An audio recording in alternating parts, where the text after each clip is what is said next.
In a video now going viral on social media, Balochistan Liberation Front has asked India for support against what they call a fascist Pakistani state. In a recently surfaced video, Allah Nazar Baloch, Commander-in-Chief of the Balochistan Liberation Front, has appealed to India stating, "Provide us with the 93,000 weapons surrendered by the Pakistani army in 1971 and observe what we do to this fascist state."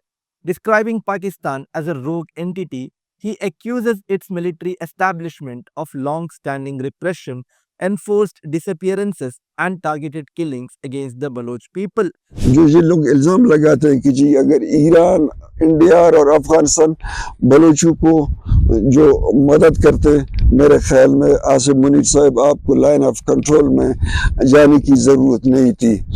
मैं एक बात वाज़ेह करना चाहता हूँ, India इतनी जुरात करे जो 93,000 बंदूकें पाकिस्तान से छीनी थी सरेंडर करते वक्त, वही बंदूक 10-10 गोलियों के साथ हमें दे दे, फिर हम देखें पाकिस्तान कैसे लड़ते। ना हमें एटम बम की जरूरत है, ना हमें मिसाइल की जरूरत है, आपकी सिर्फ वही दे दें।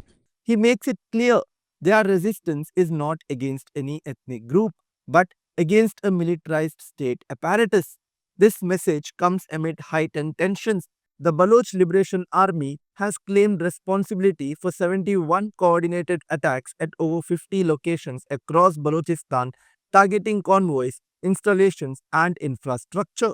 The group has declared that a new geopolitical order in South Asia is now inevitable.